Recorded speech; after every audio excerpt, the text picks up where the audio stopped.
with his own hands.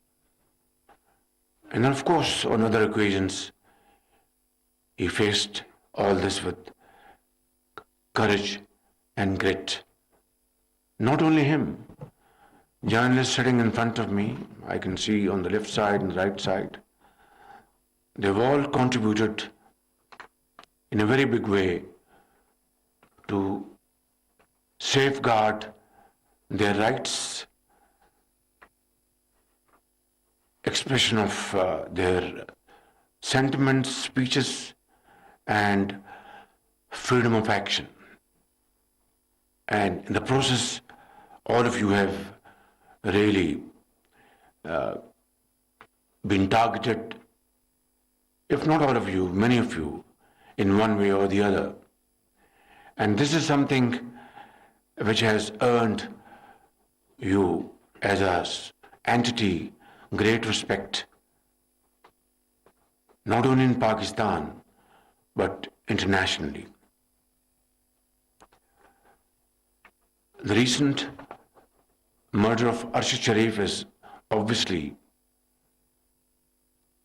a very sad incident which happened in Kenya. And I spoke to the President of Kenya myself,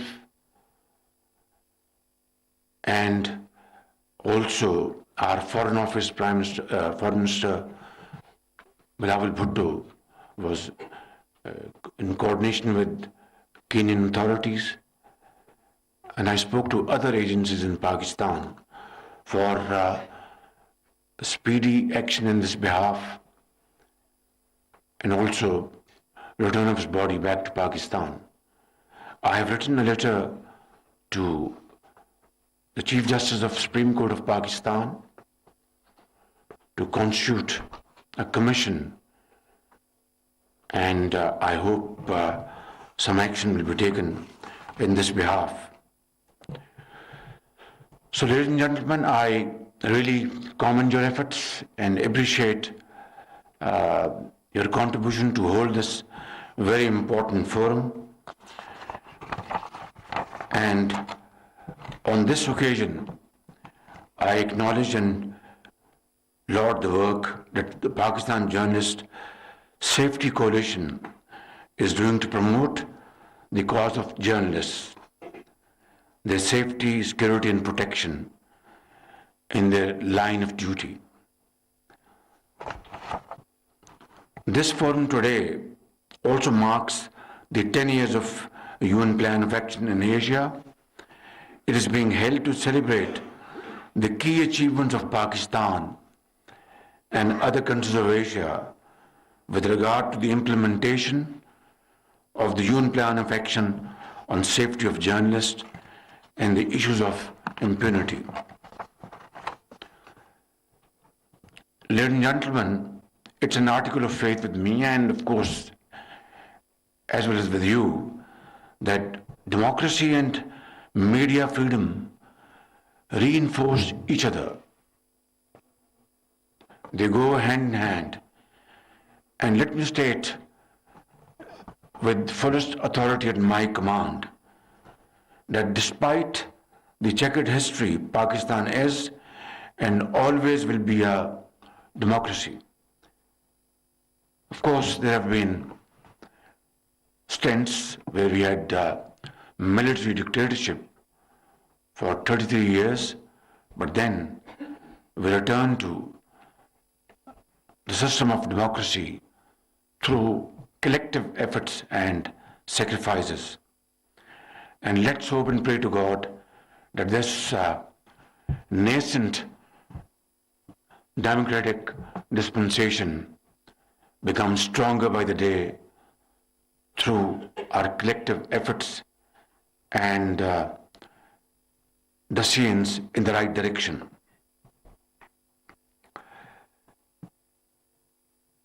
The 1973 Constitution is an outcome of consensus building by our political leadership, and they were giants.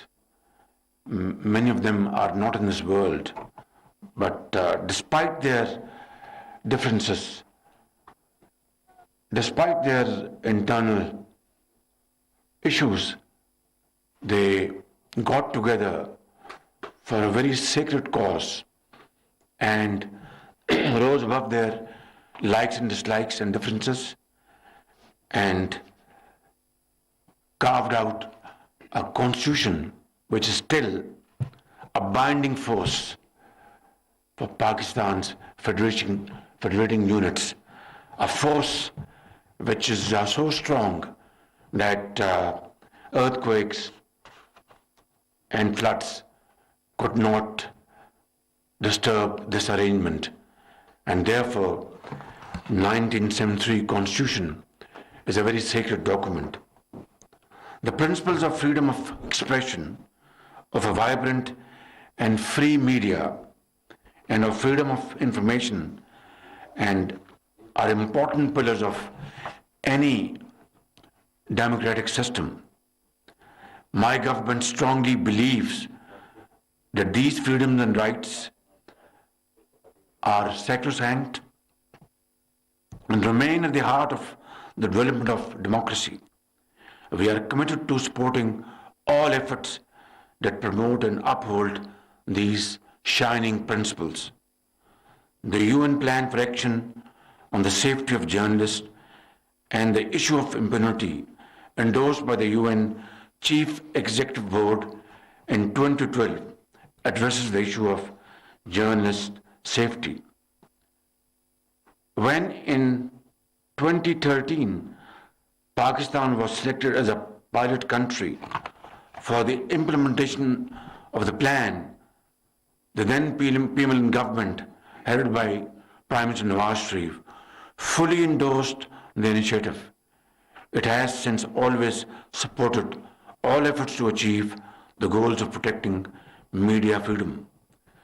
Pakistan became the first country in Asia to pass legislation on the safety of journalists, both at the federal level and the provincial level in the province of Sindh.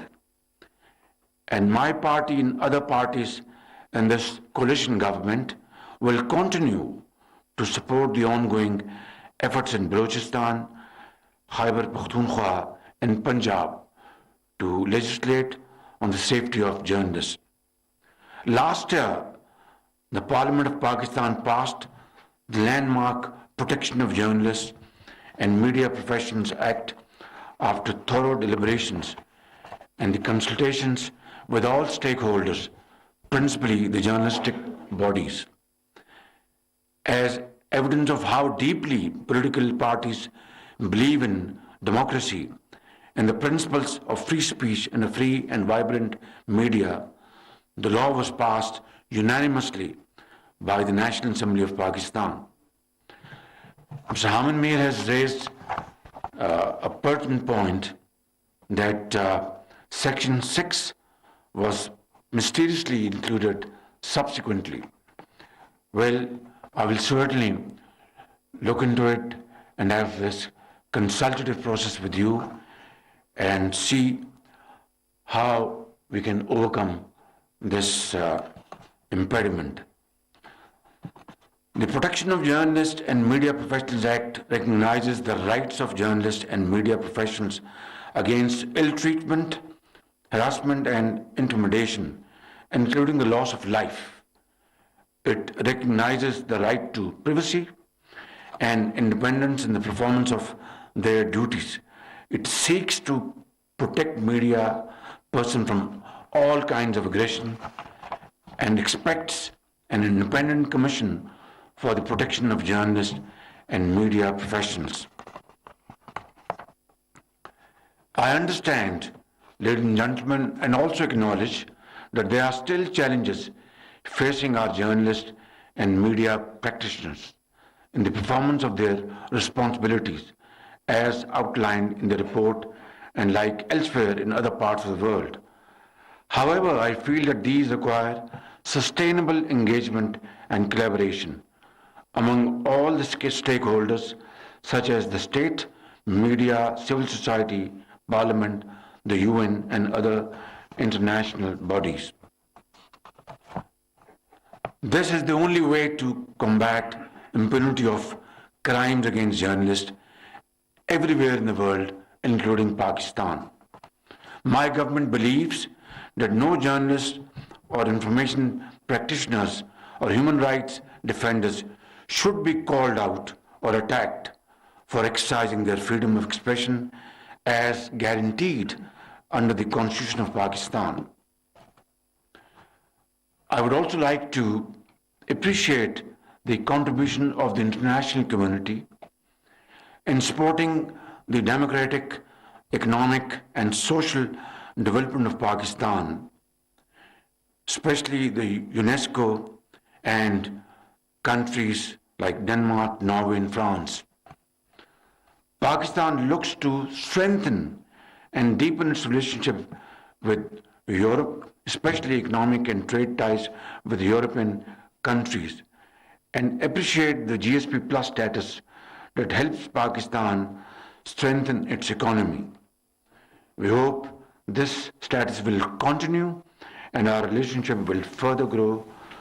वज़ीर-ए-आज़म शहबाज शरीफ इस्लामाबाद में तकरीब से खिताब कर रहे हैं। कुछ हिस्सा आपने बराह रास्त देखा। अभी बड़ी खबर आपको दे रहे हैं। सुप्रीम कोर्ट ऑफ पाकिस्तान ने सहाफ़ी अरशद शरीफ के कातिल पर आज खुद नोटिस ले लिया है। सुप्रीम कोर्ट का 5 रुकनी लार्जर बेंच आज ही इस पर समाअत करेगा। इससे मुतालिक आपको अपडेट कर रहे हैं। सुप्रीम कोर्ट ने शहीद